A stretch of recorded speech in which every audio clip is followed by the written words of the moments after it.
It's time for Twig This Week in Google. I'm Jason Howell. I'm here with Jeff Jarvis and Matthew Ingram. We're going to talk about some recent announcements from Google. We've got a new Gmail interface rolling out. We've got Google Tasks. Tasks is apparently coming back. We've also got some announcements that are possibly yet to be done. Announcements about a new messaging platform called Chat. Announcements about possibly Play Music going away in favor of YouTube Music, and a whole lot more. This Week in Google is next. Netcasts you love. From people you trust. This is Twit. Bandwidth for This Week in Google is provided by Cachefly. CACHEFLY.com. This is Twig, This Week in Google, episode 454, recorded on April 25th, 2018, the Oldsmobile of email. This episode of This Week in Google is brought to you by Rocket Mortgage by Quicken Loans. Home plays a big role in your life, and that's why Quicken Loans created Rocket Mortgage. It lets you apply simply and understand the entire mortgage process fully so you can be confident that you're getting the right mortgage for you. Get started at rocketmortgage.com/twig. It's time for Twig This Week in Google. I'm Jason Howell, filling in as best as I can anyways for Leo Laporte, who usually, when I'm filling in for him, is gallivanting once again. I guess I just like that word. I like to think of Leo gallivanting somewhere, and that's exactly what he's doing. But I'm always happy to jump on This Week in Google. I always have a lot of fun because I get to talk with amazing folks like Jeff Jarvis. You know him. BuzzMachine.com, professor at the CUNY You know him, you hate him. Journalism. You tolerate him. How's it going, Jeff? So the question is Leo karaokeing? Oh, that's a good question. I haven't seen exactly how he's chosen to gallivant at this moment. But if because he's in Japan, right? If he's in Japan and he's not karaokeing, is that how you actually say it? Karaoke? I was just trying to come up with something worse than gallivanting. Gallivanting, karaokeing, whatever. It's all the same to me. Also joining us is Matthew Ingram, Chief Digital Writer at CJR.org. How you doing, Matthew? Good. I'm good. How are you? I'm doing all right. Doing amazing. I'm happy to be here with you guys talking about all things Google. But right before showtime, we had some non-Google news that just kind of dropped, and it's kind of an important time right now because Facebook's been under the microscope, to say the very least, the last couple of months, and apparently they just released their earnings report. I didn't have a chance to read through this. Jeff, you were the one that told me about this, so what's there to know? As it comes bit by bit, right? So revenue is up 49% year on year. Well, the bottom line is, as Matthew said, they're killing it. All the alleged scandals and all that so far is not kicking him in the groin. Earnings per share are $1.69. Wall Street expected $1.35. Total revenue is $11.97 billion.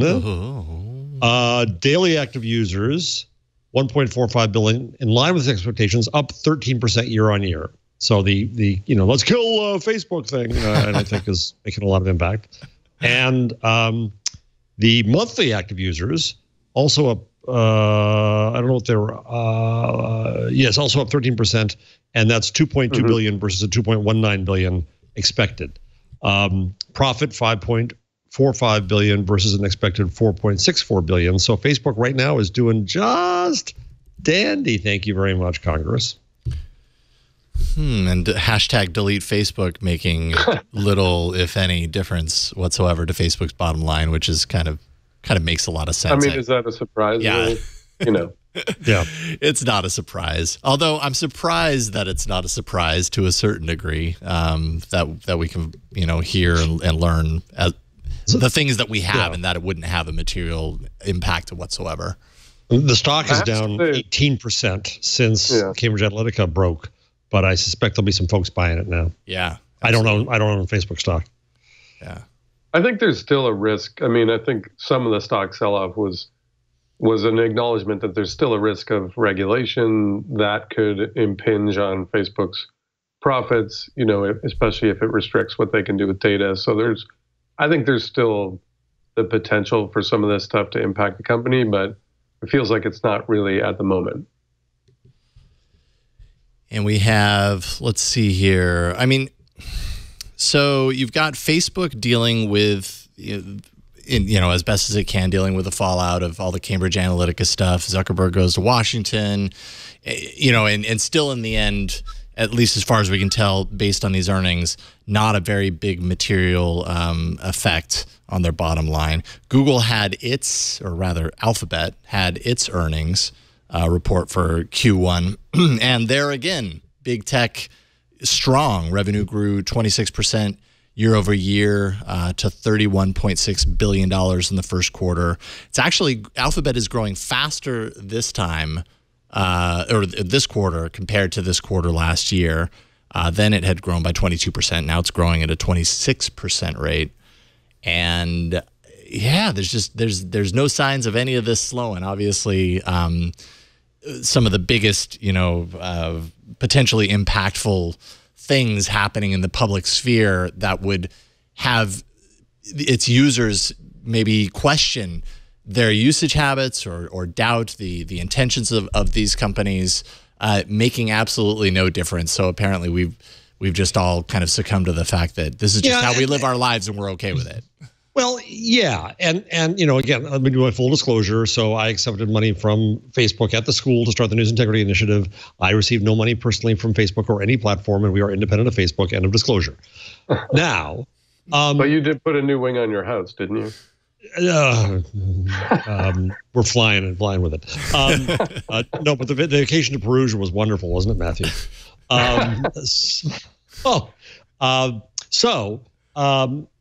The thing I keep on saying is that if you go through your own feed in Facebook, show me the Nazis, right? They're not there. Yeah, that's true. So there's all this argument. Oh my God, the world is falling apart. Everything is falling. Chicken Little.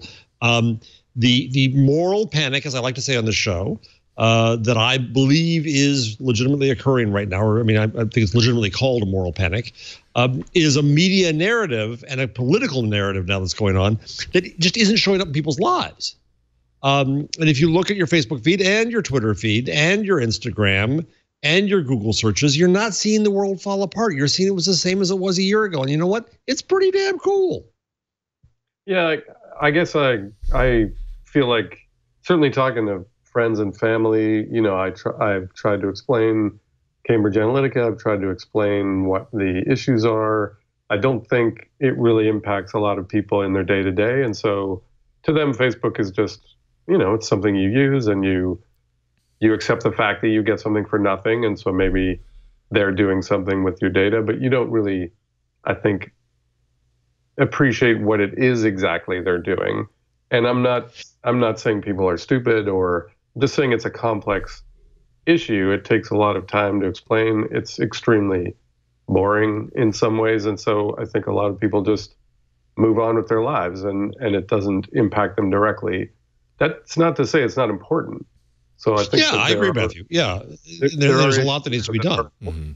Yeah, and there are things that have to be done by governments or by regulators or by whoever to protect people. I mean, it's hard to discuss, the poisoning of the environment or climate change, or people would much rather just get on with their day. But that doesn't mean those things aren't important. Yeah, I'm working on a project. Matthew and I were just at the International Journalism Festival in Perugia, which is the greatest.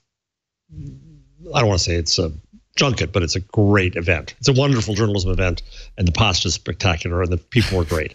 But there's a lot of let's be honest. Yeah. Oh yeah. Oh Matthew. Oh yeah. Oh yeah. Wear the hair shirt. Yeah.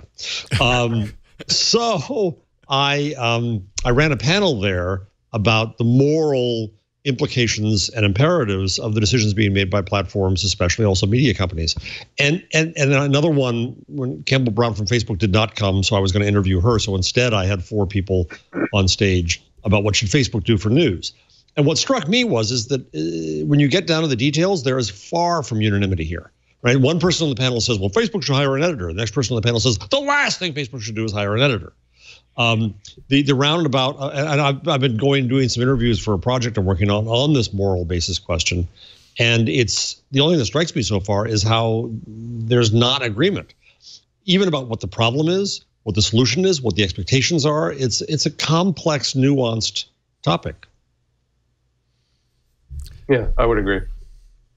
Yeah, I get confused even, and like I work in this kind of stuff every day. I get confused to figuring out and really understanding how I feel about all this stuff. I keep going back and forth because I stepped away from Facebook, almost a year and a half now at this point.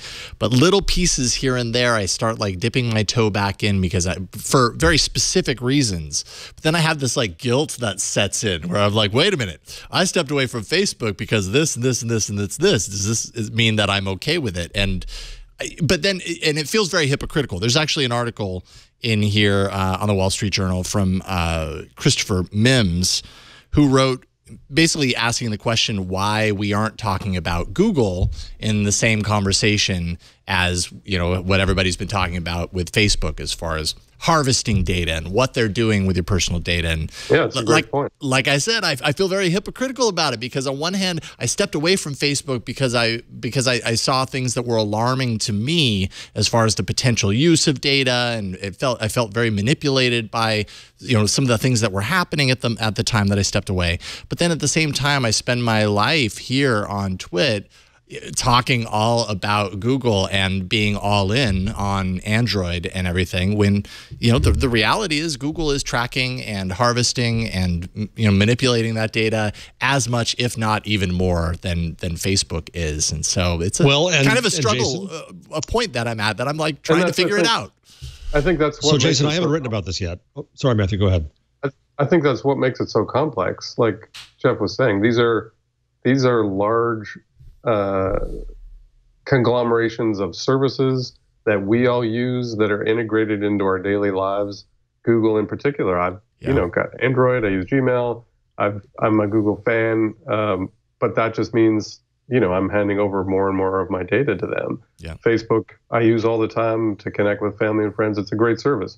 So it's not that either one of these is inherently evil or inherently good. It has good and bad aspects, and I think we have to think about the implications of our sort of connection to them and what that means.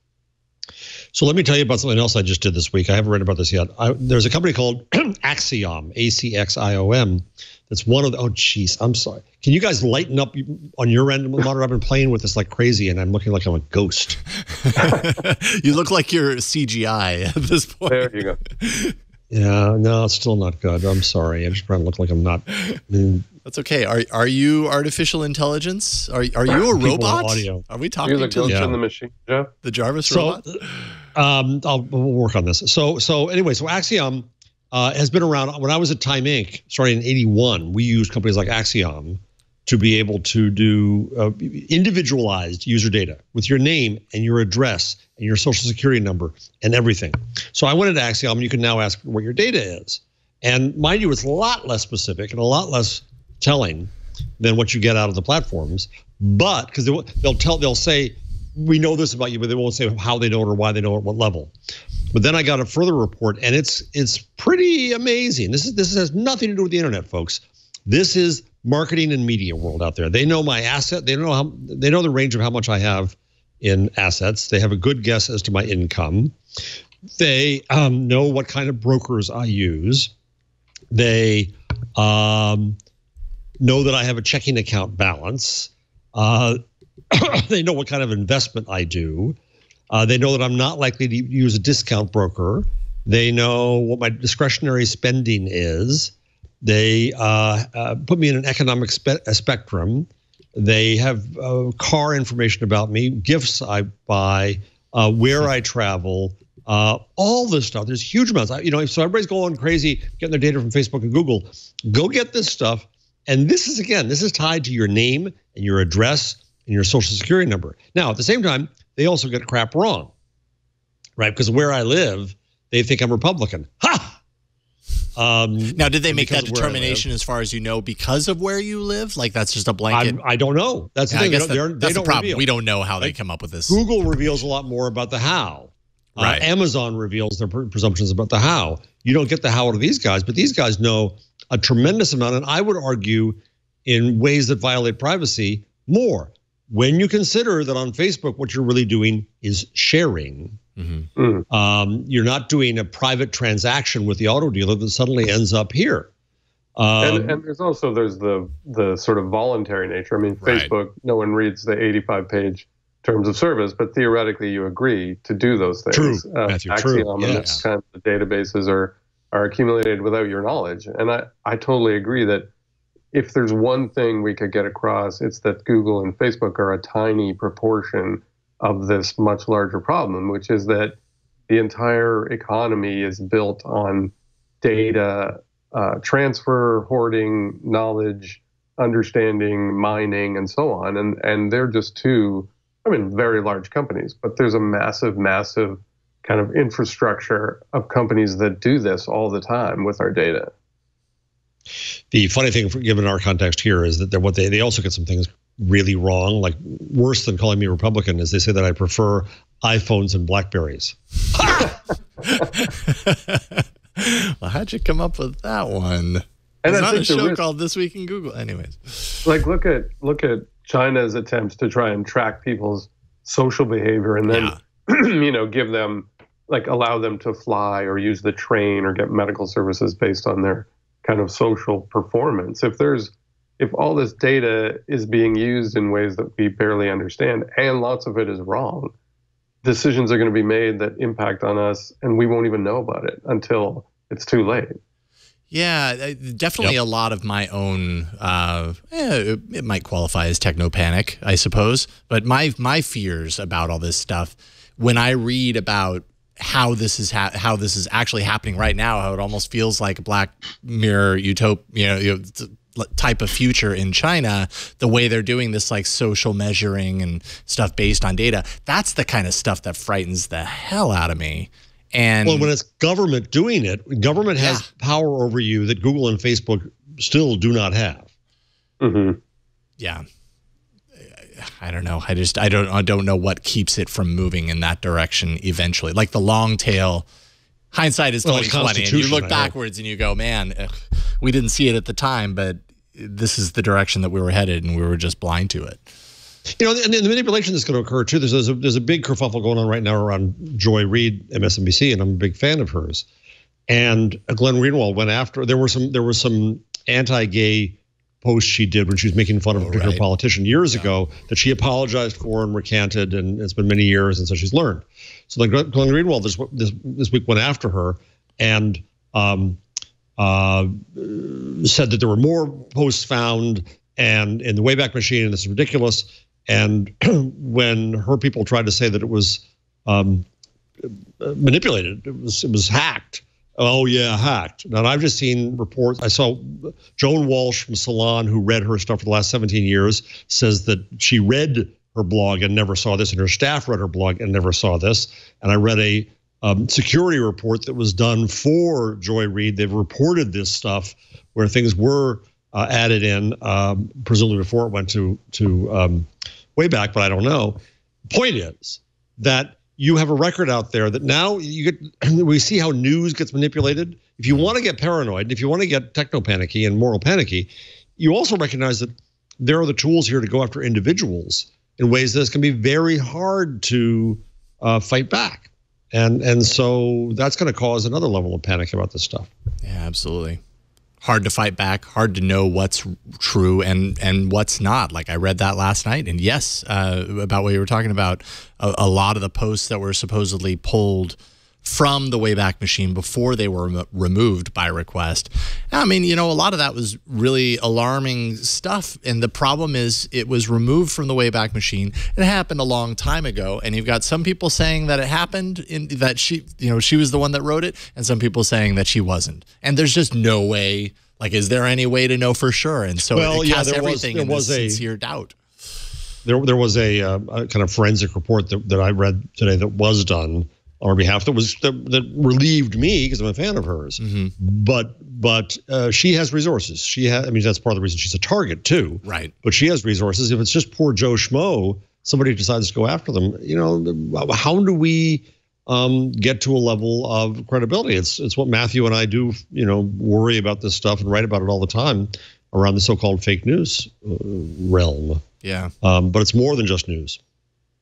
And I think the thing that frightens people about Facebook in particular is the sense that their data is being used by these shadowy groups, some of which are tied to U.S. intelligence, to affect somehow the way they perceive the world and the way they respond to things, to effectively kind of try and manipulate them to behave in a certain way. There's no question that those things happen. Intelligence agencies try to do that. Foreign governments try to do that. The idea that those sorts of things can be done partially with targeting based on your personal data that was shared kind of without your knowledge is kind of a frightening prospect. For sure. Let's see here. How about we move into fun things? Yay! Like Google's got a lot of random things that are suddenly hitting, and I'm reminded of the fact that this is the time of year. We're a couple of weeks out from Google I/O at this point, which I kind of can't believe. But we're a few weeks out, and I always kind of forget that this period you get a lot of leaks about what you might see at Google I/O coming up, a lot of announcements, actual announcements from Google getting ahead of Google I/O so that there can either be something they can refer to from the stage. 2 weeks ago, we blah, blah, blah, and you've loved it so far, those kinds of comments. And so we're perfectly fit into that period, and we've got a bunch of stuff that falls right in there. We're going to talk about that, but I think before that, because it's a lot of them, let's take a quick break, and then we'll jump in and we'll tackle it all. This episode of This Week in Google is brought to you by Rocket Mortgage, by Quicken Loans. If you are familiar with getting a mortgage, if you've done the mortgage process yourself, or maybe you haven't because you've heard it's complicated and it could be a challenge, you're not wrong. The mortgage experience hasn't really been keeping up with the times. It was dated. It needed a client-focused technological revolution, and that's why Quicken Loans created Rocket Mortgage. Rocket Mortgage gives you the confidence that you need when it comes to buying a home or even refinancing your existing home loan. It's simple. It allows you to fully understand all the details and be confident that you're getting the right mortgage for you. That's so important when you're getting a mortgage. You want to understand it all, and Rocket Mortgage makes sure that you do. It's convenient. The trusted partners allow you to share your financial information with Rocket Mortgage at the touch of a button, because it's purely in the digital age. It's in your pocket. It's on your desktop. It's easy to use. It's powerful. Whether you're looking to buy your first home or your 10th, Rocket Mortgage is able to perform thousands of calculations in seconds based on your income, your assets, and credit. Rocket Mortgage can analyze all the home loan options for which you qualify and then locate the one that's just right for you and your scenario. Rocket Mortgage by Quicken Loans applies simply, understand fully, mortgage confidently. To get started, go to rocketmortgage.com/twig. That's rocketmortgage.com/TWIG. Equal housing lender, licensed in all 50 states. NMLS, consumeraccess.org, number 3030. And we thank Rocket Mortgage by Quicken Loans for their support of This Week in Google. All right, the fun stuff. This is, and actually today we'll start with an actual announcement from Google. And we've been hearing little rumors here and there that we might see a refreshed interface for Gmail. I've been using Inbox for a couple of years now, so I've been kind of outside of the Gmail experience, but anyone who's been using Gmail would probably agree that like the interface itself is really tired, really dated. It feels like a relic at this point, or felt like one. So thankfully, Google felt that way too, and they rolled out a huge update today. It's starting to hit desktop and mobile, though, as you know, Google does things where they kind of roll it out slowly and in steps. So if you don't see it, you will. But it worked for me. I went into Google Gmail. I checked the settings button in Gmail, and sure enough, at the top it said try the new Gmail option. Oh, so I went from are you talking mobile or are you talking desktop? Desktop, sorry, not on mobile. I did this on desktop. All right, so, oh no, I don't have it yet. And are you, because I think it's also rolling out to G Suite users as well. So, you know, Google likes to roll out things and then leave G Suite users out in the cold. Yeah, yeah. I think they're doing it right this time. So you should be happy about that, Jeff. once you get it anyways. But so big changes. How does it look to you? Sorry? How does it look? Well, so what we're starting to hear about, and we've got other things in here to kind of go along with this, is I have a feeling at Google I/O we're going to hear a lot about the new kind of approach to material design. Material design now has been around for, is it 3 years or 4 years? It's been around for a decent amount of time. There have been changes, but we've been hearing a lot about these big updates to material design. I've heard Material Design 2, the sequel, the Electric Boogaloo. And so we're going to see a lot of what we're probably seeing here in the Gmail app, which is a lot of white space, a lot of rounded corners type stuff. I just got it in my other email account. Oh, you did? Okay, so you can look at it and then kind of pick it apart. It does, from a design standpoint, it looks different, very different, and it needed to be updated, and I think it looks a little bit more modern. Bright, rounded, oval buttons, all over the place, elements that have movement when you're interacting with the interface, things that kind of move into place and out, stuff like that on when you hover and drag it, that whole stuff. What are those little those macro, those kind of those French cookies, the pastel colors. Macaron. You know what I mean? Macaron, right. Macaron. That it feels like this thing is about to spew out some macarons at me. Is it delicious? Is it like a... It's a little sweet. Macarons are fantastic. What are you talking about? Do you want your business email painted with macarons? Yeah, I don't know. It just feels a little... a little bubbly. It's got that bubbly kind but of... at least it's different. It's a change. I mean, it was looking pretty tired. Yeah. Yes, amen. It was. It was almost looking like old school Google search, where it's just like text and that's about it. Now they're adding in some more of the graphical elements, and you can kind of see some of this stuff. There's 3 different views. So you've got which they call they're referring to the density of information. Default is a little bit more spacious. It shows attachments in the list view, so you can click directly on those attachments, similar to what we've been doing in Inbox, and it'll open it up full screen and everything. There's also comfortable, which kind of minimizes things a little bit, and then compact, which is all about maximum density, fitting the most on the screen, and you don't really have direct access to those attachments that way. Also when you hover over a message, it'll reveal buttons for archive, delete, read, snooze. I know in Inbox, I use that all the time. Like that makes you fly through your email. So that's good. Yeah, I like some of the features like snoozing and the nudging even. I have found that the nudging helps because I have a tendency to forget messages. Yeah, but Matthew, have you seen this? That the nudging, it'll put highlights at top, and then if I don't do anything today, it takes them out of highlights and put it back. So where to go? You seen that? Because if you still insist, a little bit, but not too much. So Jeff, what you're saying is you want to be able to nudge it to a future time, and then still, if you don't do anything with it, stay up there so it doesn't leave. Is that what you're talking about? Well, what I'm saying is when Inbox nudges it for me, you got this 4 days ago. You should do this, or this is a highlight. This person went right to you, or any of those kinds of nudges, and puts it on top. I kind of like that. But then if I ignore it, it's trying to learn from that and say, well, I guess we were wrong. You didn't care. In fact, no, I procrastinate. And so it disappears back into the regular email again, and then I really lose it because I thought, where was it? Oh, it was up top. No, it's not up top anymore. It was up top. I will remember it. No, it's not. I think they're afraid of irritating you. Right. Like, I definitely find the nudging can get too much. They should be. Like physically nudging someone. Like if you nudge them too much or too forcefully, it gets super irritating, and then I think you're right. No longer useful. Yeah. The other thing what I missed? The one thing I miss from Gmail, the one thing I miss is mark as unread. Oh yeah, you're right. Inbox doesn't really have that easily. Inbox doesn't let you do that. Does not let you do that. Why would you want it? Because I see something on top that is still that way I know that I still got to deal with it. Yeah, I know exactly what you mean because I will leave things unread as a reminder to me later to refer to it.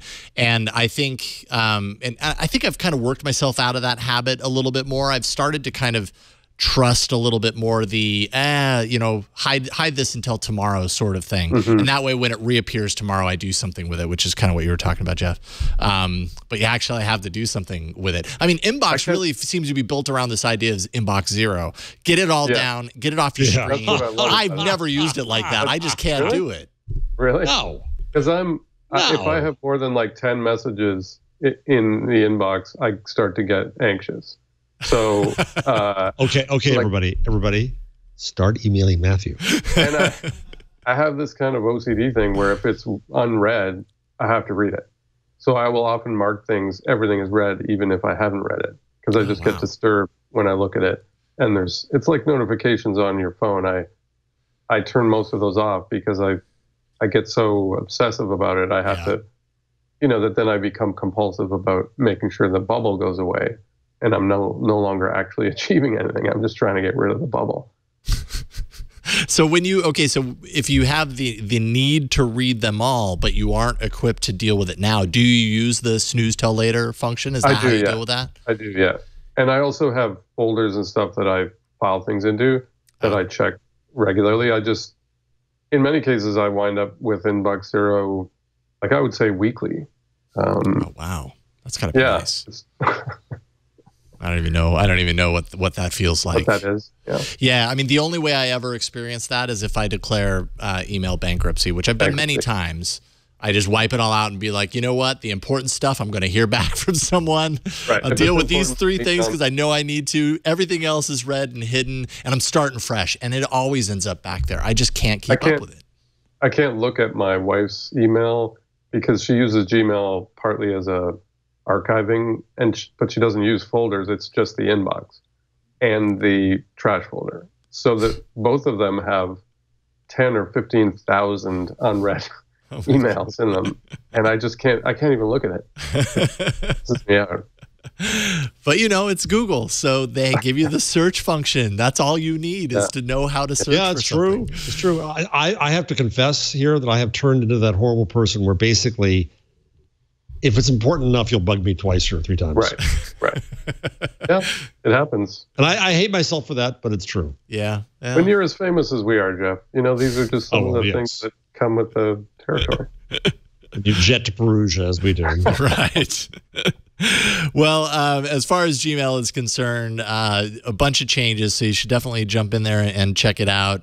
It does have the what you were talking about, Jeff, where they did bring over the inbox feature that will resurface those messages after, does this need a follow-up? Right. Or you emailed someone and you never heard back from them. Do you want to check in with them again, or that sort of stuff? And both have the presumptive responses too, right? No? Yes, actually they do. Yeah. Yes. Gmail now has the smart replies as well. I must admit, because I use Inbox a lot, but then I go and use Gmail on, a mobile device or the tablet, and it's a shock in some cases because I've gotten so used to the Inbox functionality, and then I go back to Gmail. It's like going back in time. Mm-hmm. It is. It really is. So here's the question. So is it just reporters trying to stir up fear that they're worrying that Inbox might disappear? Man, I meant to do this before the show because I saw someone had posted why they didn't think Inbox was going away. Some of the features that are still in Inbox that aren't quite over to Gmail yet. And I don't know. I think Google's kind of holding the line of, look, Inbox is a different methodology. It's a different idea. We do some more experimental stuff there. And it's just, there are a lot of similar features, obviously, now. They brought a lot of those features over to Gmail, but those were good features to bring over, right? Those are very useful features for any email account to have. It feels like Inbox is kind of their power user thing, and so they can try things out in that and see what the response is, and then use that data to roll certain things out to Gmail. Yeah. I mean, you're right, Matthew, but there's kind of an irony in that, and that Inbox is more automatic versus stick shift. Right. So you think, Gmail is more like using Pine to me now. Wow, Pine. There's a flashback. Yeah. Leo bragged last week that he still uses it. Oh. Macho man. Okay. I feel stupid. I need a reminder. Pine. Even Carson was laughing, and I was like, Pine. It's an email system that was developed in the 50s, so old people still use it. "Oh, okay." Yeah. Man, it's the Oldsmobile of email. Yeah. If email were cars, that's basically where we've gone. It's a 68 Oldsmobile. Yeah, so I don't know if Inbox is going anywhere. I think that was the initial fear because it seemed like a lot of the features were very redundant between the two products. But in using Gmail for a little bit, even with these new changes today versus what I'm used to with Inbox, I realized like the environment is just very different. You know what I mean? It feels different. There's a different kind of flow to how I use Inbox versus how I was using Gmail. And I think comparing Gmail to a stick shift versus Inbox to an automatic is a really great, I think that's a perfect analogy. With Gmail, even this morning, I felt like I was doing a lot more heavy lifting myself. Whereas with Inbox, maybe I'm just used to it, but I feel like I've got my flow and it does a lot of things smartly without me having to really get involved. So hopefully it doesn't go away because I like it. That should be Google's only metric is, do I like it? But sadly, they don't do that, which we'll talk about in a little bit. But before that, let's talk about another new product that they revealed today, which is Google Tasks.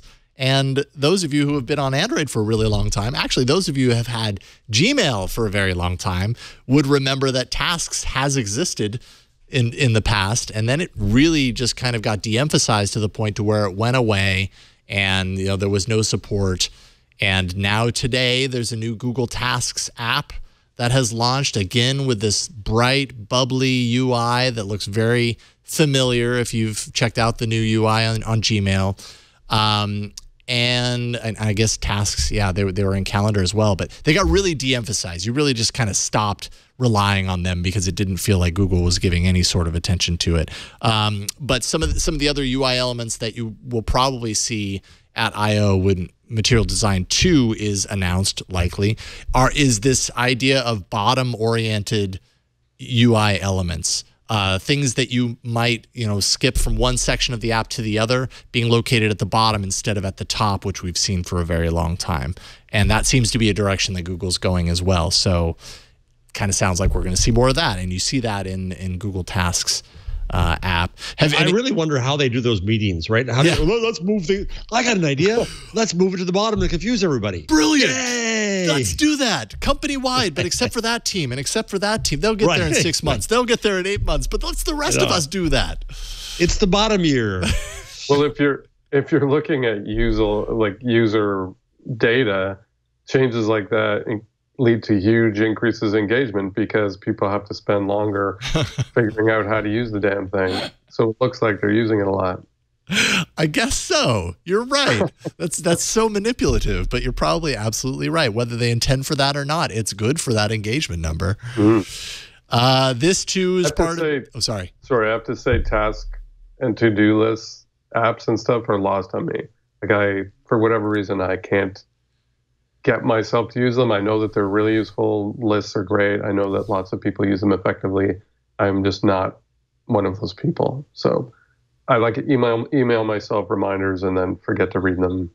I should probably try harder. But yeah, I feel you. I've definitely had my time using and trying to rely on Tasks apps in order to catalog things. It was actually really funny logging into this Google Tasks app for, once I installed it this morning, because all of my previous categories were there from like 6 years ago. Right. And it was like walking into a time machine of what was back in time, happening in my life 6 years ago and all the things that I was tracking then. That was the time that I actually tracked it and tried to use it. Now, kind of like you, sometimes I'll email myself a reminder because I know that it'll arrive in my inbox and be unread, and it'll be that visual reminder that I can then dismiss later when I'm done with it finally.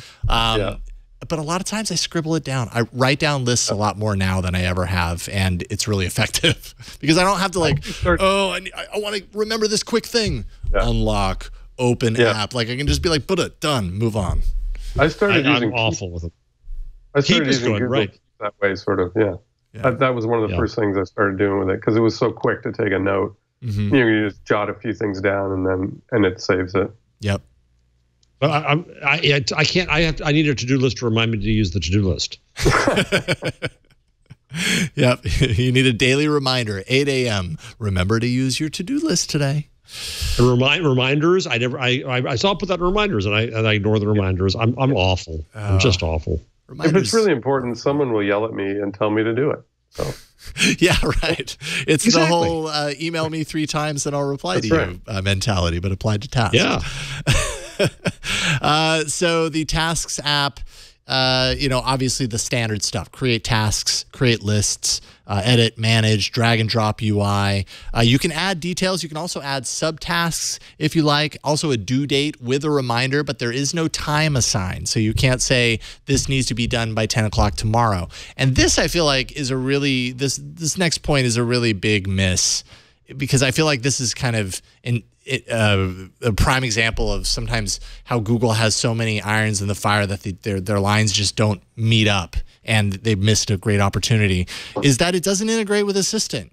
Like, I want, when I'm at home with my Google Home, to say, hey, G, create a task. Yeah. And it would be perfect to be, what is your task? And it throw it in there. Instead, I did that today, and it said, sure, for that you can talk to Swell Enterprise. Is that okay? It's like, no, it's not okay. You have a task app now. Do that instead. Yeah, here's my little bit of hell.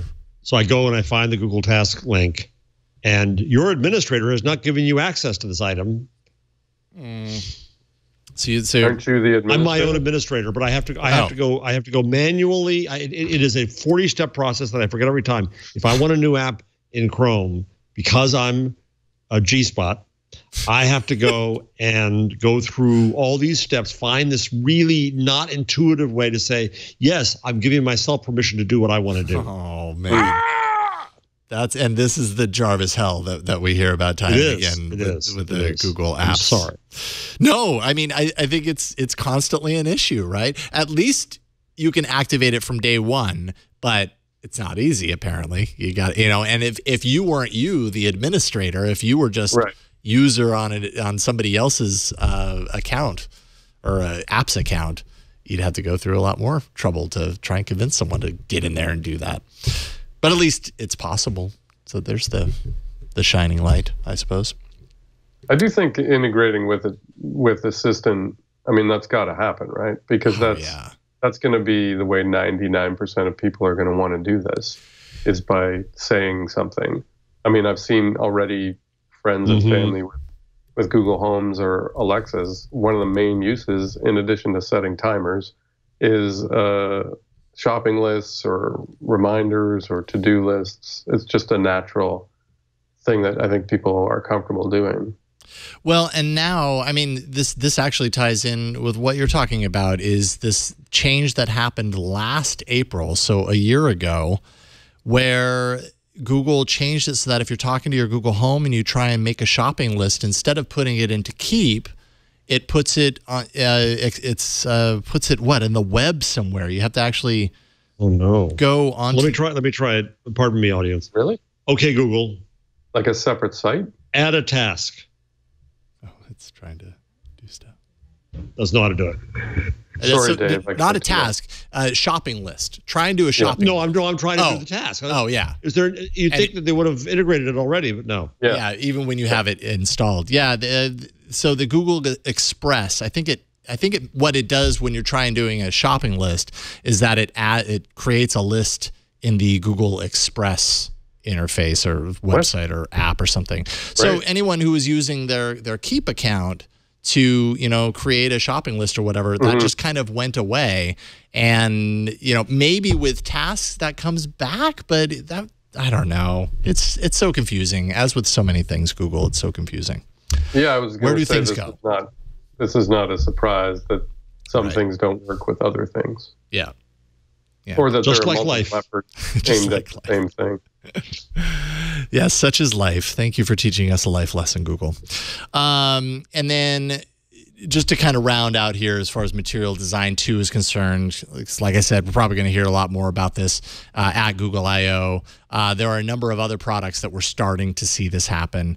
Chrome Canary now has the whole rounded and bright UI interface, including a pill-shaped URL bar. And you're going to see that more because I don't know if you guys talked about this on Twig a couple of weeks ago when there was a leaked, well, there was a photo that Google put on one of its blog posts and then changed it to remove this part of it. But it basically showed the new launcher. And down in the home button area, instead of being a home button, it was like an oblong pill button. And based on, per people that know about this launcher, they're going to move more towards a gesture-based kind of UI element for the launcher as opposed to the standard multitasking home button and back button. And so that pill shape, I think, is probably going to end up being a big part of Material Design 2. You see it in Chrome Canary, you see it in the Gmail, the new Gmail interface, and in the URL bar and a bunch of other places. So,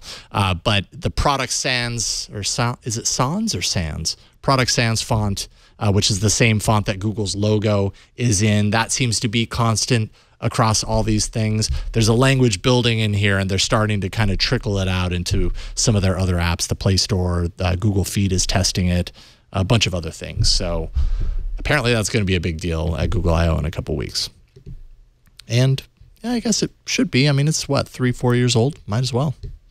Yeah. Might as well update it. What else is big? Oh, this is interesting. So messaging on Android apparently is not solved. I think we all realize. Yeah. I think we all realize that. No kidding. No kidding. Rumors now of Google's new messaging effort. Tell me if you've heard this before. Called Chat, but this time it's a little different. Chat is not necessarily a new app, but rather a type of RCS, which stands for Rich Communication Services. Back in 2015, Google bought Jibe. And primarily, they did that to lay the groundwork for what's about to happen. Google's been working with carriers and manufacturers. Apparently, they've got deals with 48 major carriers, all the major carriers in the U.S. and, a bunch of the MVNOs and, other sub carriers or whatever.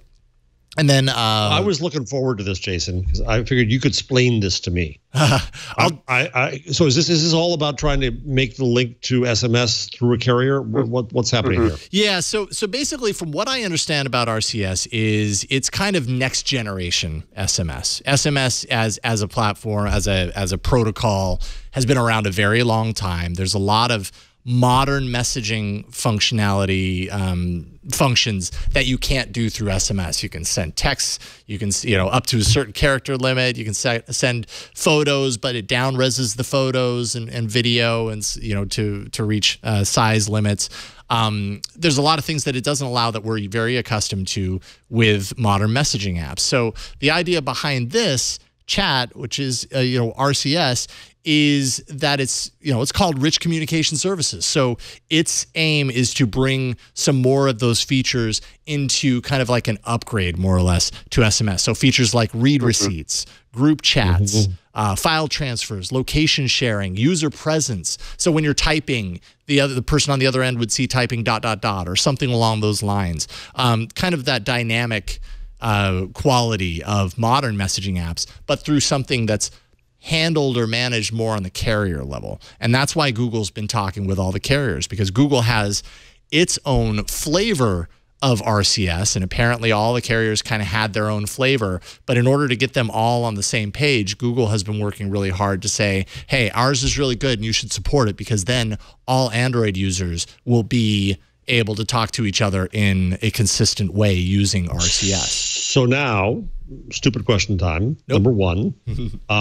So Apple is able to do all that with its messaging because it controls the hardware?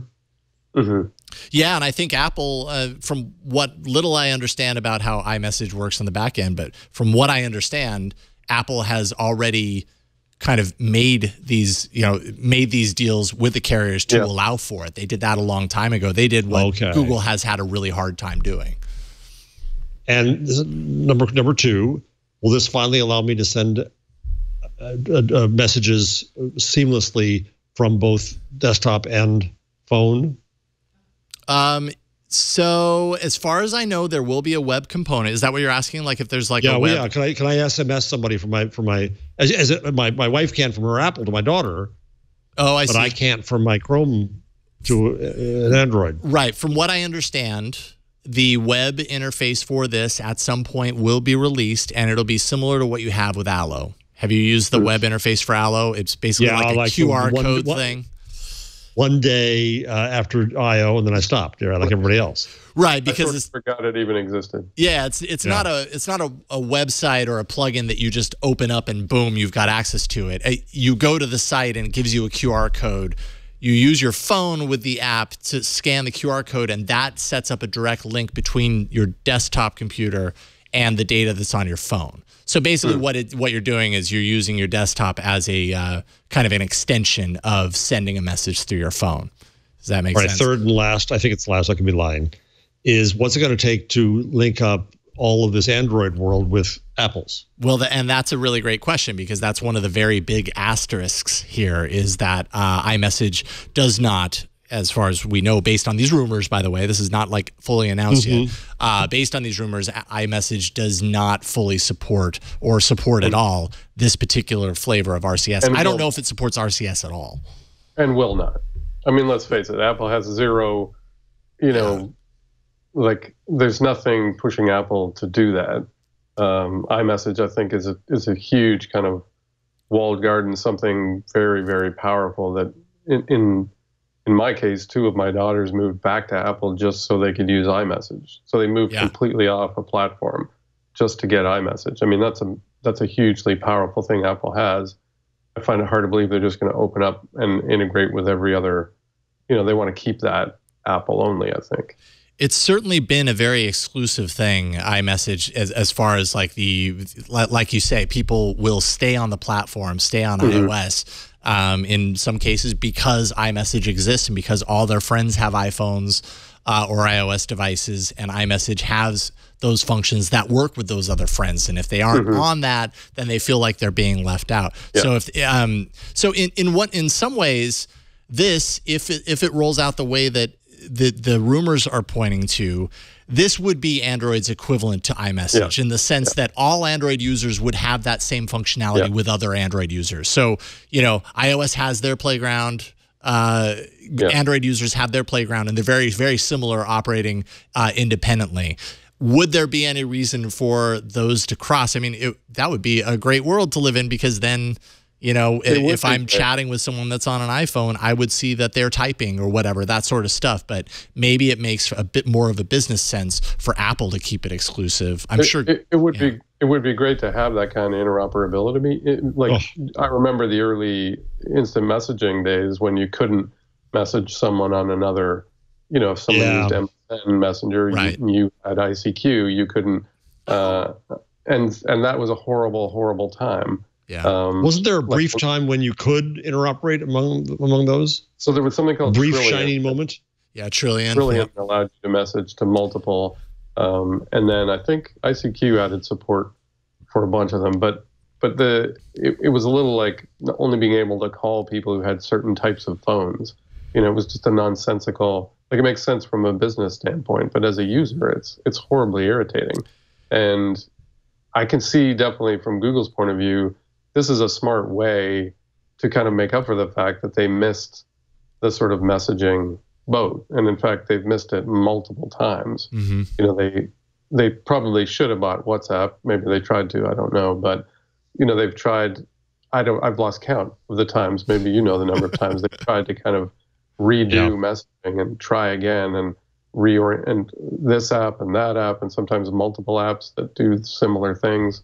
This seems like a smart way to kind of do an end run around it and make it more of something that's built into the phone as opposed to just another app that you download. Yeah. Did we I agree. Did we talk about the self-destructing emails that Google's rumored to be doing as well? No, you know what? We didn't. Because that's interesting across both email and various of the other communications tools the kids use today, is this notion of self-destruction. Yeah. Ephemeral. What we think about that. Yeah, I mean, I think that's a good good extra feature on Gmail. You know, it's funny. I read about that in the rumors that I read about the upcoming Gmail interface, but I didn't see it written about today in the release. I must have just completely missed it. I'm sure it's in there though. But the idea is that you could set a time, like an expiration date for a message. Yeah. You could. I think you could do two-factor authentication for messages. A bunch of. I did see that. Yeah, they were going to add two-factor on a per message basis for a single message, right? Yeah. Yeah. Let's see here. Oh, that's an older link, Scooter X. But yeah, well, I'm not sure what I think about that. So if somebody sends me a threatening email, right, a nasty, horrible email, and I want to save it for my files because they did something bad to me, I can't. You can't print it out. You can't screenshot it. You can't do all kinds. I mean, I guess I could take a camera to it, but that's kind of it because it's in the sender's control. Whatever. This is where when you put things in the sender's control, that's when you get a world of spam and bad manipulation. When you put it in the recipient's control, things are better. That's a tough. I mean, all swords cut in two directions. Or almost all. And so, true. I mean, you can see why those things would be beneficial. But at the same time, as you point out, there are ways that they could be misused. I'm thinking now Mark Zuckerberg and other Facebook executives at one point could delete messages from their Facebook Messenger going back in time. And they could delete them from your inbox, not just their own. And I think when people mentioned that they were doing this, your response was, well, why are they doing that? That's wrong, that you should be able to delete something from someone's inbox. And yet, you can see why they might want to, so that things from years ago don't show up and get used against you in some way. Yeah, and that's interesting from the perspective of, a thread, an email thread or a messaging thread involves two people. So it involves two people's words. If my email, would it be that the person that retracts the email, all of their responses disappear, or is it that the entire dang thing disappears and whatever I happen to write, even though it was the password to my lottery winnings vault and my only one that I happened to email that person that one time, it's gone. I don't get it. Get access to what happened with Facebook? What happened with Facebook was people noticed, they went back to look at earlier conversations with Mark Zuckerberg, and there were no responses. So their responses were there, but then there was just a vacuum on the other side. Oh my goodness. That's very subtle. But who's really going back to look at that stuff? I guess if you had a conversation with Mark Zuckerberg, you are. What's interesting to me is that when we're talking about social relationships and social networks, there is no such thing as just your information. Do you know what I mean? So bingo, Matthew, exactly. People are talking about, I need to own my data, or I need to control what's done with my data. Well, in the case of something like Facebook or even an address book, is that my data? Are my friends' phone numbers, do they belong to me? No, they belong to my friends. So why should I be able to control what happens to their phone numbers? I'm so glad you say that, Matthew. Because when you buy something from Amazon, you tell Amazon to forget. Well, Amazon, every time there's a transaction, social or otherwise, one side is not in control of it. You're exactly right. And I think that's why it's so complicated to come up with ways to deal with this stuff, because let's say Facebook had to ask everyone if they wanted their information, that is their phone number, to be shared. You'd literally have to ask 2 billion people times however many, about the contacts in their address book. It's just infeasible. So that, even on the simplest level, it's hard to deal with the way that information gets all intermingled and interconnected. Yeah. Yeah. Obviously, we haven't figured out exactly how that's supposed to go because it's so confusing. No, this bromide we have is people should control their data. Well, define data and define control, and it's not as simple, right? By any means. Yeah, well, especially when you're given controls, but like permissions and capability of accepting or denying permissions and everything. But if you don't actually know what those permissions are being used for, or you know, you're using the permissions to control your data to say, yes, I trust you in having access to my camera roll because you're doing some funny, you know, thing that I expect. But then what happens after that? Or maybe, you know, contacts is a better example. In this launcher, I need to surface the pictures of my contacts, so I give you permission. What happens after that when the company, you know, pulls a Cambridge Analytica and says, hey, we had a reason to get it in a public sense for this, but then we decided we already have access to it, so we've decided to do this. And I think that's where, so people who took that personality quiz said, sure, I don't mind sharing, you know, my friends' names or data with a personality quiz, right? Because who cares? It's some dumb Facebook quiz, right? And yet all of that data somehow leaks out, and then companies use it for all sorts of nefarious things that you would never have agreed to. Nobody said, I'd love for my data to be used by some shadowy organization to target, you know, voters or to try and rig the Kenyan election or something. Like nobody would have agreed to those terms. Yeah. No, absolutely. One thing I want to jump back to chat real quick to also point out, because I think this is something that people have been focusing on, is that this new chat protocol does not have any sort of end-to-end encryption involved. And I saw a lot of people, you know, complaining about that, and rightfully so. I feel like in this day and age, you know, we talk so much about security. It almost seems like a no-brainer for messaging apps to have some sort of end-to-end encryption integrated. Should be said, however, that this is a replacement for SMS, which also has no end-to-end encryption.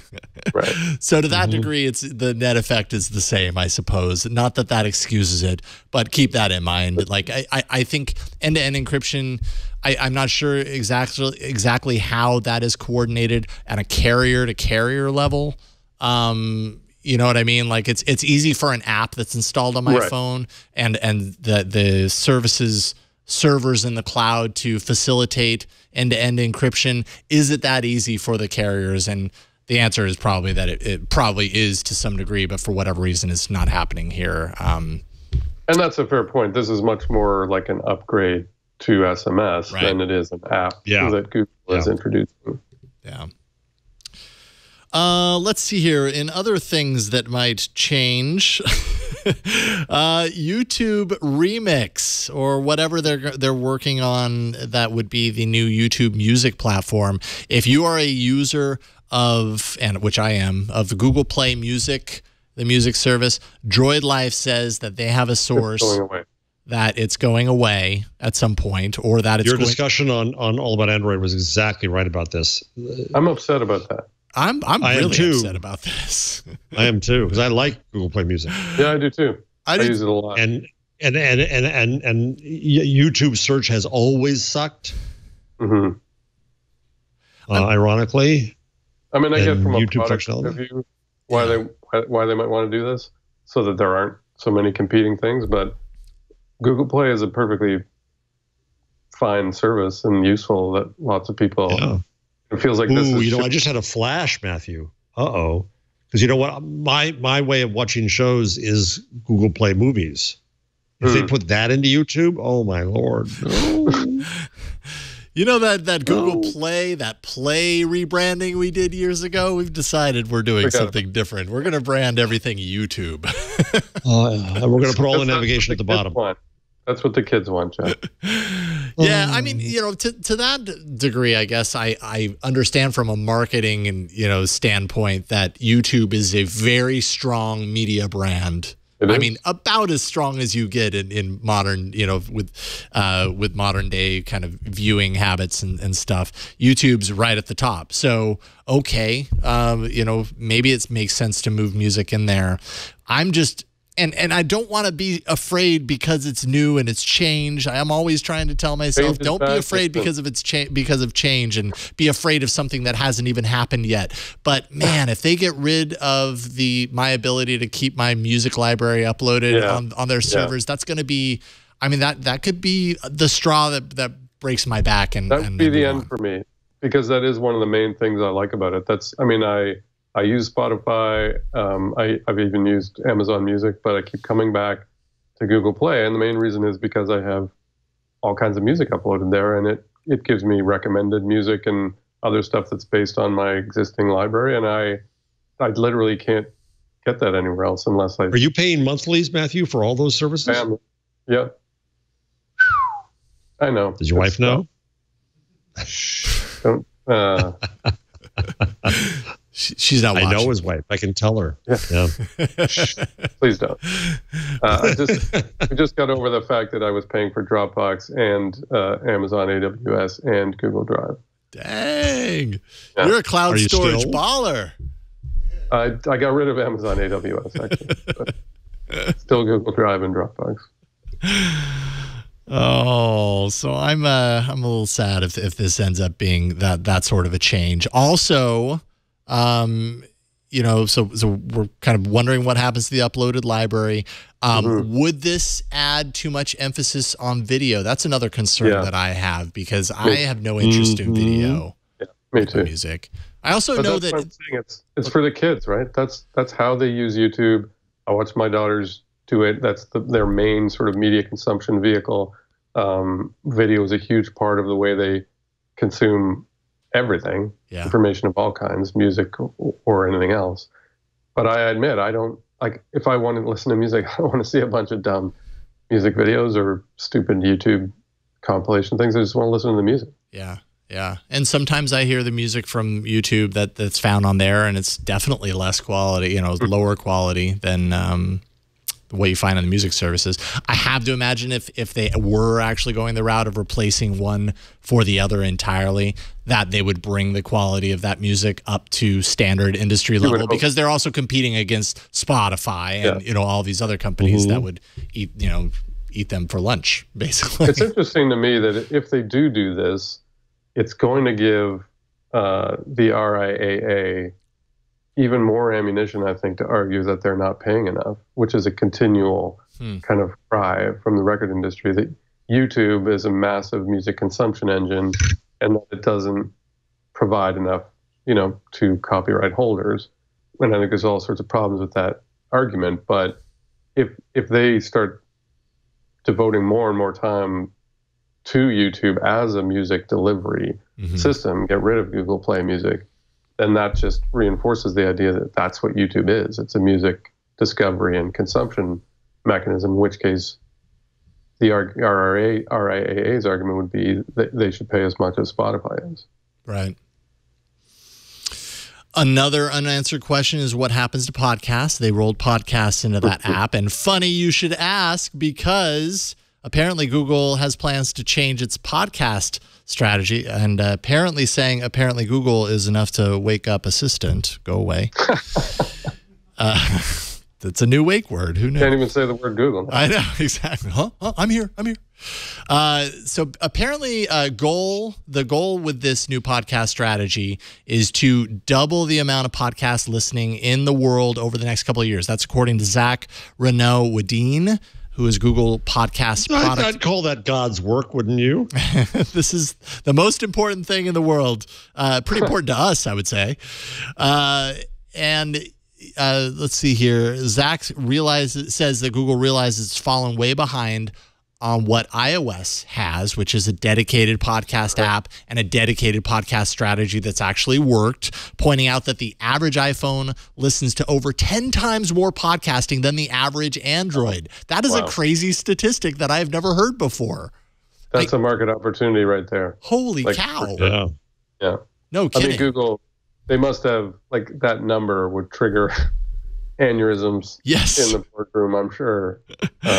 And I hope that it does, because if that is actually the case, and there's 10 times more podcast listening happening on iPhones versus Android, I mean, that's, oh man, why? Like, that's crazy. Google had Listen, not that it was a good app, but it had Listen a long time ago. It had the opportunity to continue building that out and make something out of the podcast thing. I think it's definitely been a hole in their product suite for sure. I mean, they've spent orders of magnitude more resources trying to revivify chat in 85 different ways, and yet have spent very little time on something that's become a huge, consumption mechanism for lots of people. Yeah.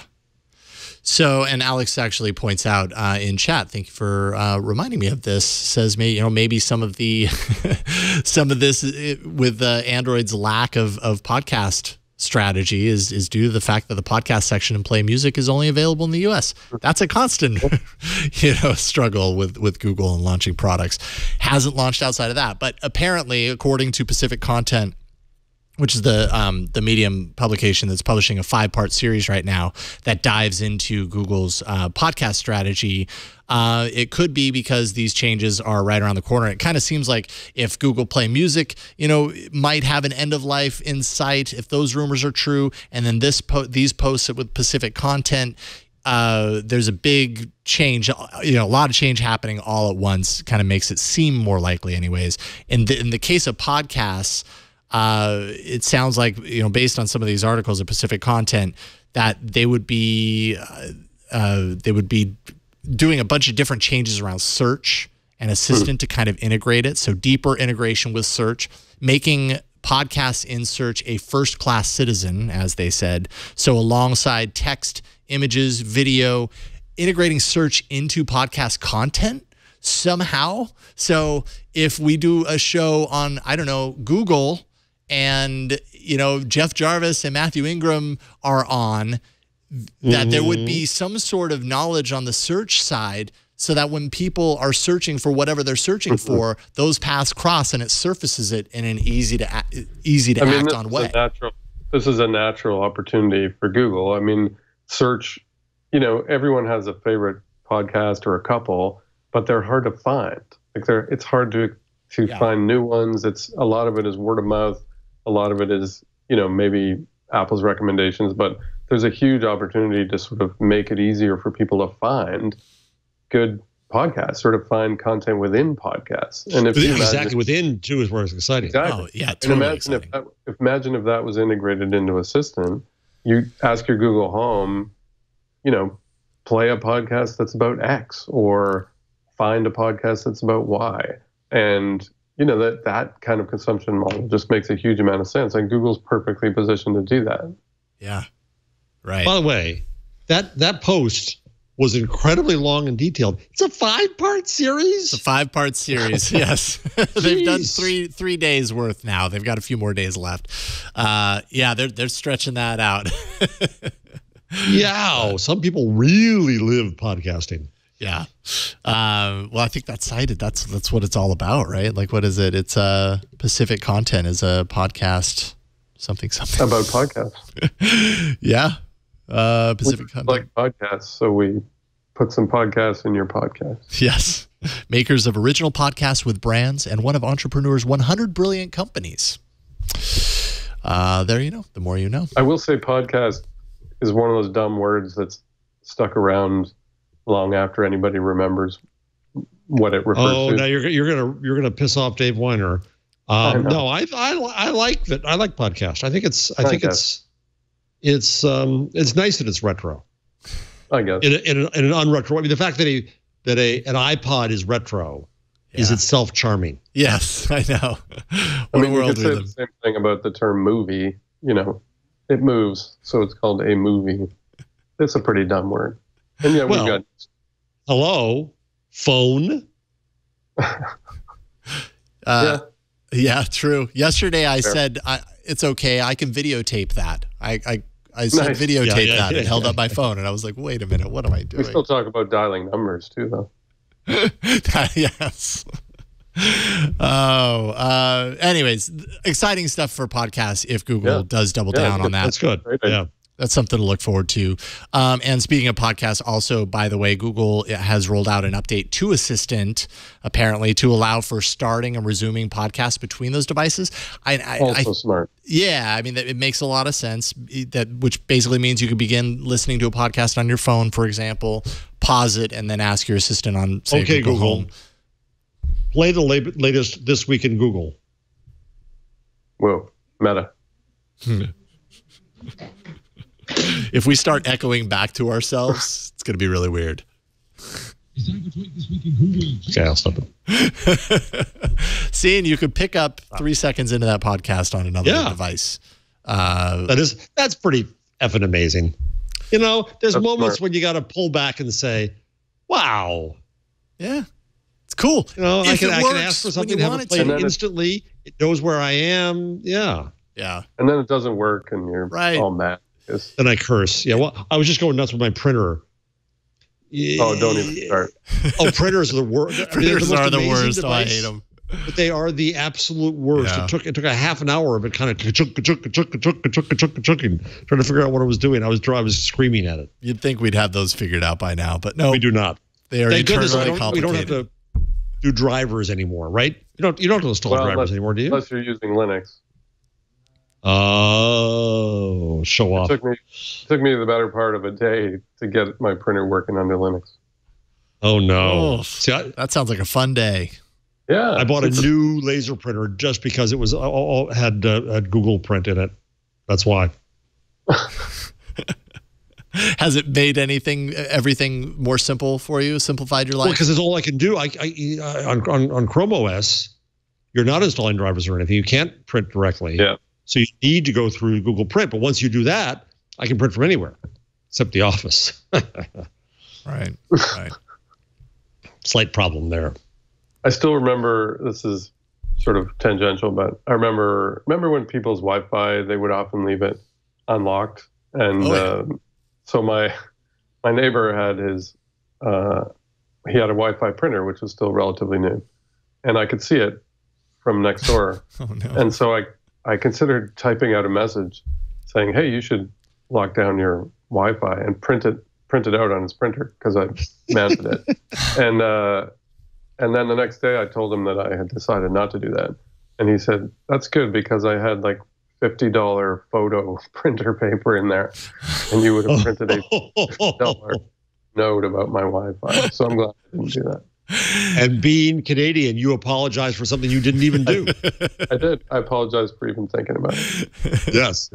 Although if that had printed out, he could have just framed it and given it to you. He could have framed it. That's right. Yeah, it would look really nice on your wall. That's like and you have to put it up for a year. That's your payback. Probably getting close to picks and tips and all that kind of stuff. But before I do that, are there any stories that we haven't talked about that you guys want to jump into?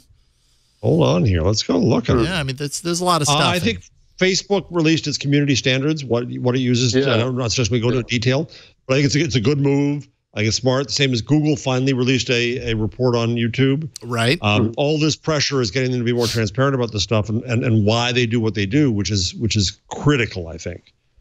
So I'm glad about that. And how can we leave behind the secret Amazon robot? Oh, yes. Good. I'm happy that we did not leave the robot behind, because then it would come back and kill us later. Codenamed Vesta, Amazon's Lab 126 department has been working on this. They're also, of course, responsible for the Echo and the Fire and a whole bunch of other Amazon stuff. These would be robots that are separate from, obviously separate effort from like their warehouse and manufacturing robots, which are probably not nearly as cute as this will end up being, I'm guessing. Job postings, hirings of experts who are working in this field for a couple of years to create a home helper robot of some sort. Do we really know anything about like the form factor or what this actually means? Is it like nothing's a rumor is all, but I kind of enjoy it. Yeah. They say it's separate from Amazon's warehouse robotics, but it does make me think that just as AWS was something they had to do for themselves, they turned it into a huge business. Yeah. Amazon has a huge expertise in robotics. Totally. And robotics that get things and move things, right? That works in your house. Yeah, I'd love a robot to get me a beer from the fridge and bring it to me. That would be awesome. And drop it on the floor as it comes into your living room. And fall into the puddle of beer. Yeah, that'd be Every time great. people The problem is these things don't scale, but you can also imagine if you could have robots for people who are disabled. Yeah. And just think like, go get something. I can say something and I can get it. That would be very cool. Every time the subject of robots comes up, I think of this artist whose name I can't remember, who creates robots that don't work very well. So she builds them herself. Oh, yes. So she has one that pours the cereal and then tries to pour the milk, and milk goes all over the table and cereal goes everywhere. Yeah. Simone. The queen of SE robots. Yeah, she's Simone. Simone. Oh, that is the one that I've seen, the cereal one. That's great. Yeah. I just saw. There's one here with lipstick. Yeah. Whenever I think about home robots, these are the videos that I remember. Hey, put it in the chat now. Everything starts somewhere. I mean, because in the future, like whenever you see Star Trek or some movie, the robots work perfectly, right? They do everything exactly, and that's not going to happen. They're going to blow it a bunch of times, and it's going to be hilarious. Yeah, I mean, eventually that'll happen, but that's a really far ways down the road. I have a feeling. Yeah. And Amazon hopes to get us to Mars and hopes to get robots in our Maybe house. they'll be like the Boston Dynamics, the dog robots, the scary dogs. Oh. Well, I mean, I'm kind of okay with that because I really want to see one in person, but I don't know if I would want to live with a Boston Dynamics robot. Yeah. And by the way, I don't know why I said Amazon's going to get us to Mars. I was obviously getting them confused with Elon Musk. No, Jeff wants to get us up there too. Does he? Yeah. Oh, okay. Yeah, no, don't forget, he's got a space program. Who knows who wins That's that true. one? The Blue Virgin? Yeah. He has ambitions, space ambitions. And what about Amazon now delivering stuff to your trunk, the trunk of your car? What do we think of that? Yeah, I don't know. Every time one of those comes out, I think it's an Onion article, like the one where they were going to get you to give them access to your house, like a key to your house. But it's a real thing. It's like that's happening. So satire is impossible now. Yeah, eventually. As relates to technology, there's always at least someone out there that's like, I don't know, that sounds pretty cool to me. Somebody I follow said the future will be Amazon warehouse, where you just live in an Amazon warehouse. So it doesn't have to deliver anything. Everything is right there. Yeah, I'm in the fifth pod to the left, upstairs. You live in a container a self-driving container that moves you around. Yeah. Exactly. Yeah. So everything just gets So what we're saying here is the rumor is wrong. Amazon's not going to build robots for the home. The robot's going to become your home. Yes, Amazon's going to build your home, and the robots. But someone I talked to about the getting access to your home one, their view was that Amazon wanted that partly not just to drop off packages, but so that it could then offer other services in your home. That makes sense. Clean your home, whatever. Cook you dinner. I don't know. Look after your kids. Fine.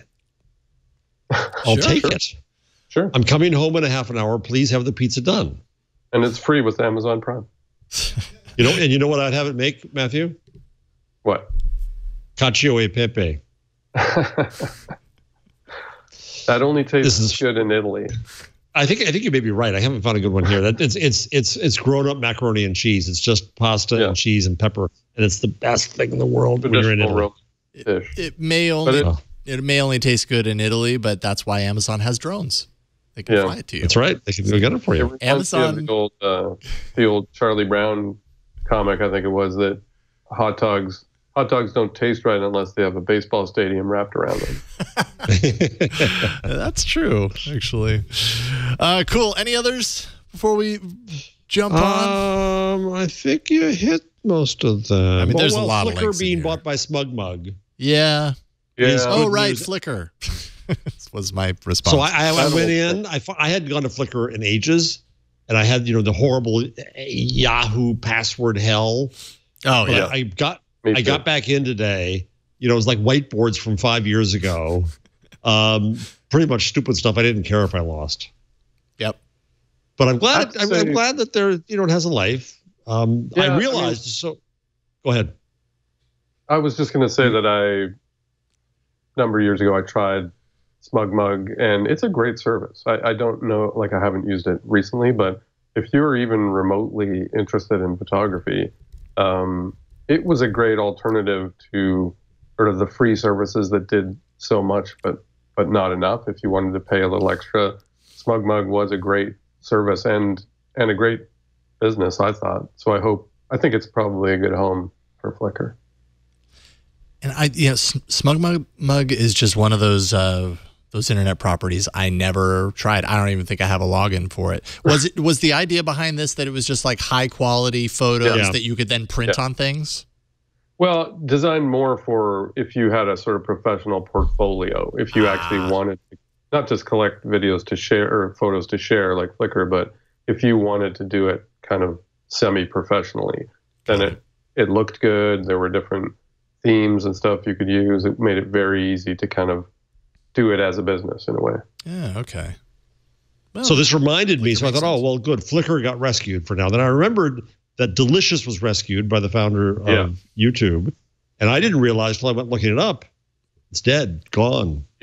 Yeah, didn't work. Goodbye. Bye-bye. All those bookmarks I had there, gone.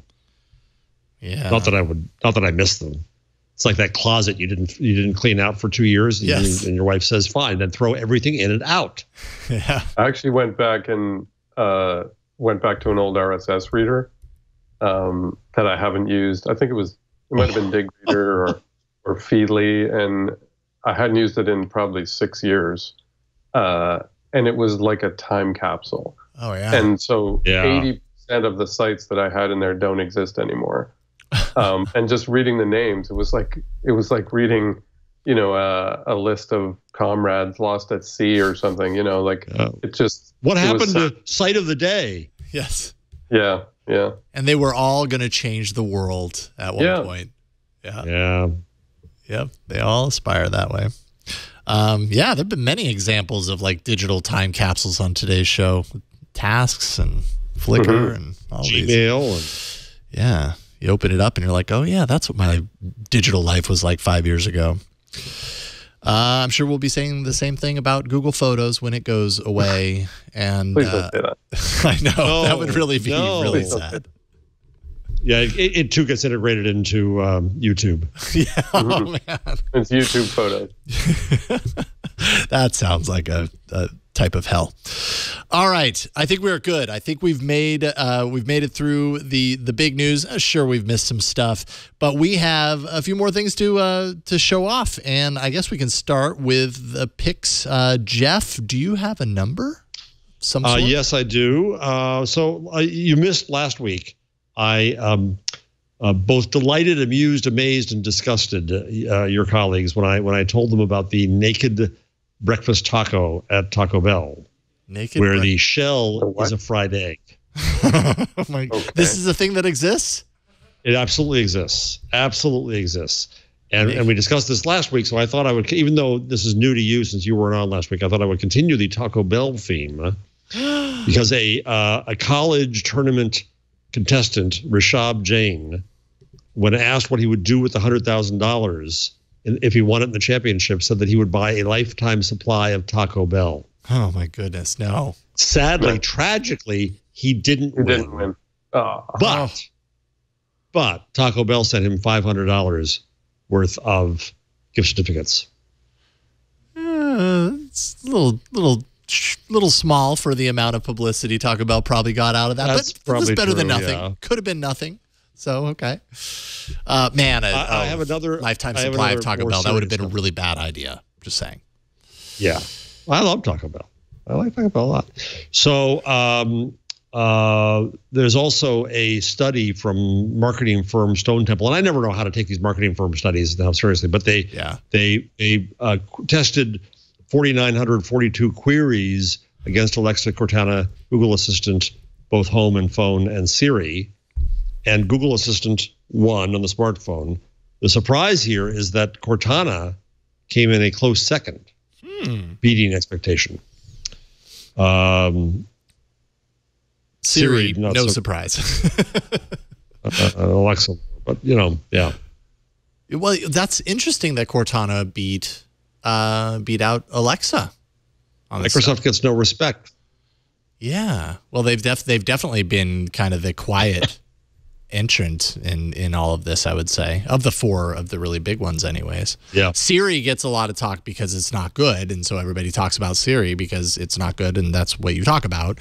Assistant seems, by and large, and maybe it's just because I'm so entrenched in Google stuff, but Assistant just always seems to give you what you're actually looking for the majority of the time. That's been my experience anyway, so I'm not surprised there. But Cortana, I really don't know very much about, and why? It's on Android. You could totally use it. You could actually replace it. I don't use Assistant that much.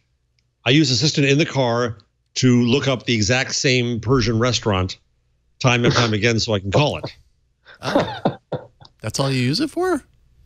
This is the kind of thing I use it for, because I just say, okay, Google, search for Persian restaurants in Summit, New Jersey. Up it comes, and there's a button right there that says call. And I ask for my hummus and chicken kebab. It could go the next step and actually order for me, which would be nice. It's coming. Man, now I want hummus. You've sold. And then Amazon could put it in my trunk. Yes. Maybe Taco Bell could wrap your next taco in hummus. I don't know. I'd take it. All right, I would take it. That would be an interesting direction. Wait. You might have just invented something. It's like when peanut butter met chocolate the first time. A hummus taco. I don't think a hummus taco. That beats the Korean tacos, man. Right? I'm pretty sure Persian I'm pretty sure I didn't just invent something good. No, you didn't.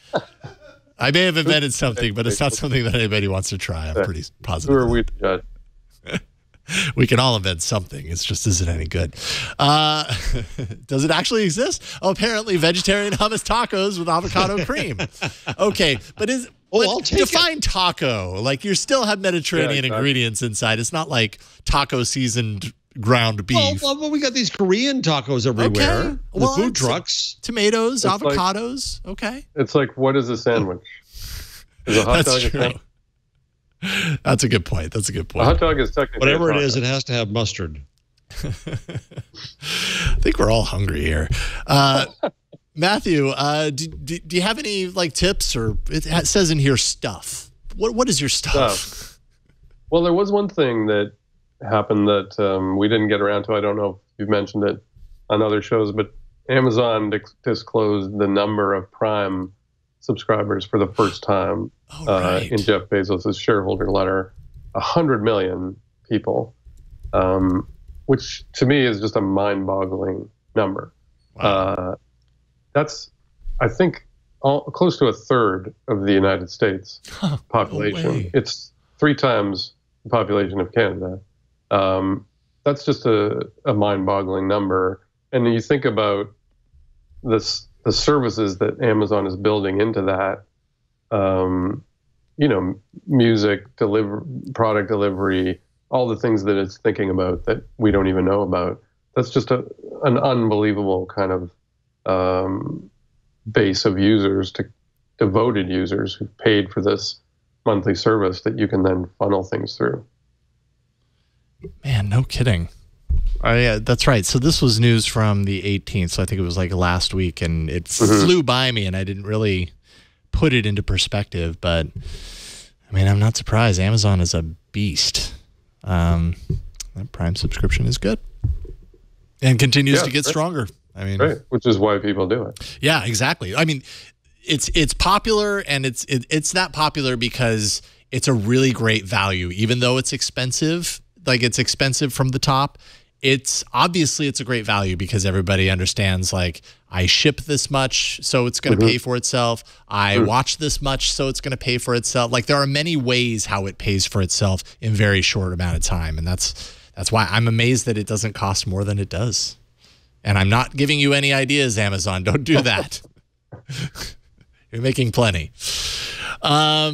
I thought I would show off an app that maybe kind of flew, by the radar of This Week in Google. I did a search in the doc, and I saw that it hadn't been mentioned on the show. So if it has, I apologize. But it's an app by Google that you may have missed late last year. Google put out an app called, I don't know if it's Datally or Datally. It's probably Datally. No, Datally. Datally sounds much better. Datally sounds grates on the ear. It's got to be Datally. I don't know. I hope it's not. I don't know. Really, it's going to go either way because they spelled it that way, and it's open to interpretation. So your mileage may vary as far as how it's pronounced. But what is it? It's a data saving app, data monitoring app for Android, and it does a couple of specific things to do that. It's actually pretty interesting, pretty effective. It kind of hinges around this data saver function, which is a little slider. Once you give it permission, what it's doing when I turn it on is it's actually activating a VPN inside the device. And when I say VPN, I don't mean this is a VPN that you connect to out in the cloud. It's creating a VPN that all data, when this is on, now channels through.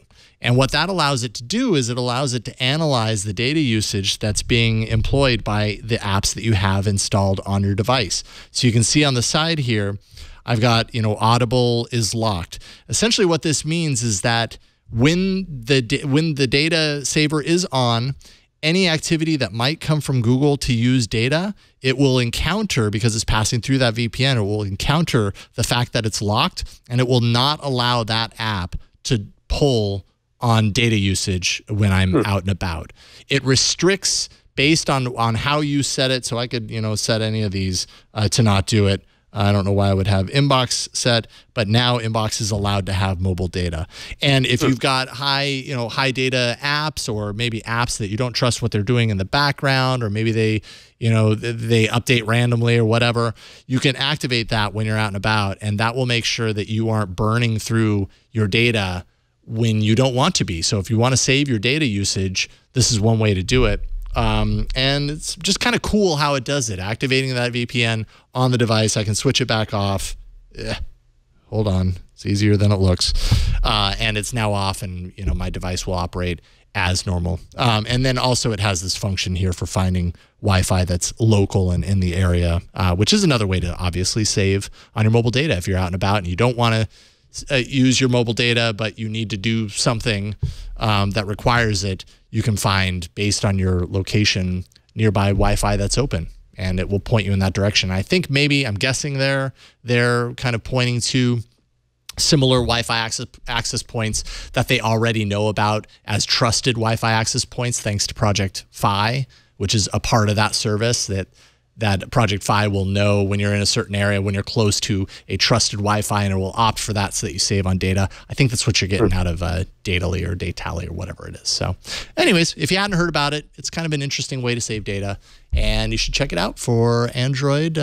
Maybe save some of your data allowance every month by using Somewhere right now in Google, someone is screaming at us. I know. Correct pronunciation. We're guaranteed to have got it wrong because we said it both ways. So, so they're mad no matter what.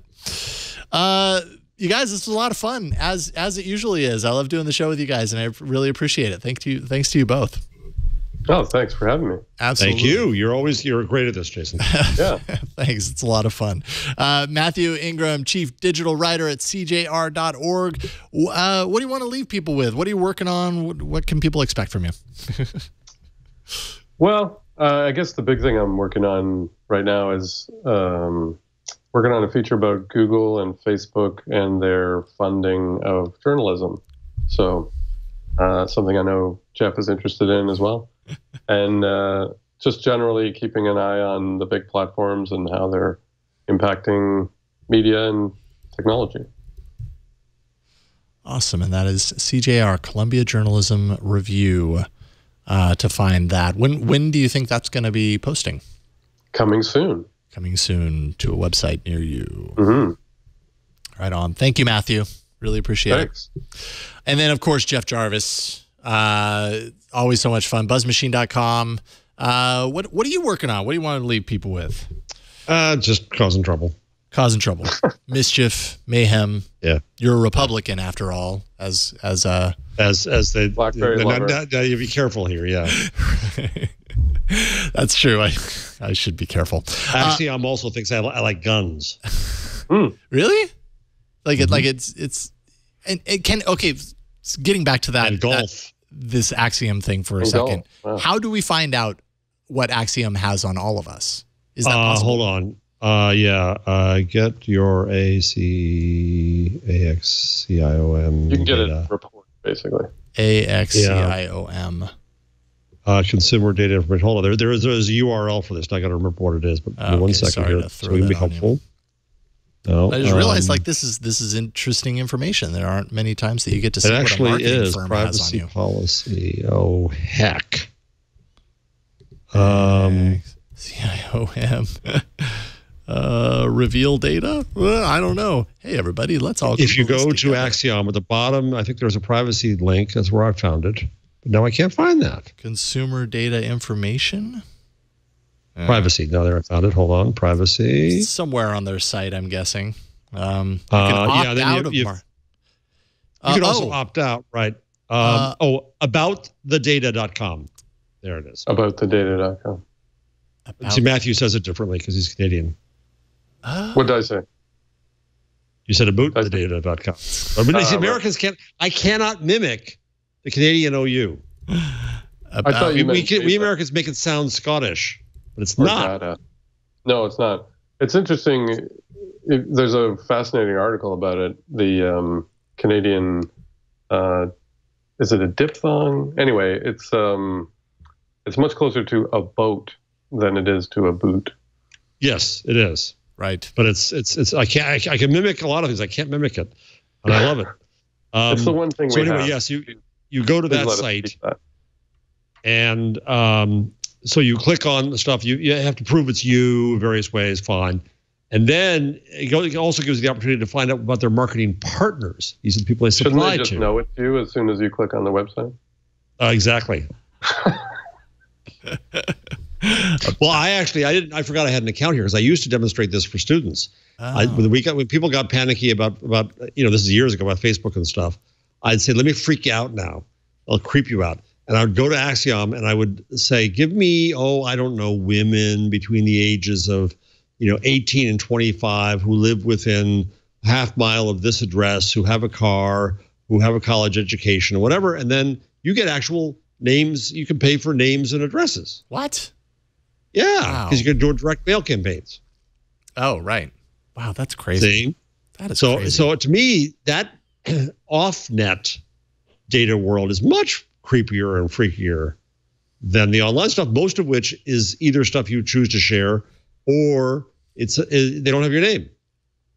Wow. But interesting. I hadn't heard of this site. Aboutthedata.com. That's like a bonus tip about tool. The data. Aboutthedata.com. Someone told me when I first went to the U.S., remember, it's about, not a boat. And the proper response to thank you is, uh-huh. Uh-huh. Uh-huh. That's good. Oh, and I'm so guilty of that. All right. Well, no. You see, now actually, you Canadians ruined us. Now the response is no worries. Oh yes, I say that all the time. Everybody became Canadian. Is it Australian? No worries. Yeah. No worries. Yep. I think it came here through Canada. Probably. It's like migrating wildebeests came that way. A great phrase. I say that all the time. I'm totally guilty as charged. I say and no worries all the time, apparently. So if you're interested, Atlas Obscura wrote a whole thing about Canadians and the way they say a boat. And it's much weirder than, it's fascinating. It's about 2 separate diphthongs involved. Very uniquely Canadian. Good. Yeah. For all the linguists. What's going on with the way Canadians say about? That's it. Yeah. It's not pronounced how you think it is. Yeah. Quit telling me how I think. I know. Don't you hate that? Yeah, I agree.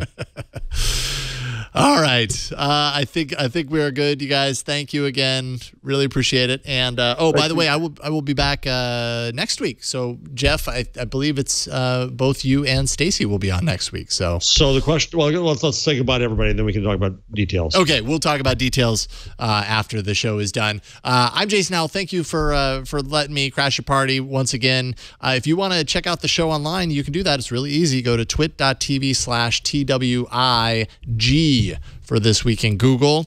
You can find all of the past episodes for the show there. You can also find there that we record live every 4 p.m. Eastern, 1 p.m. Pacific, 20 o'clock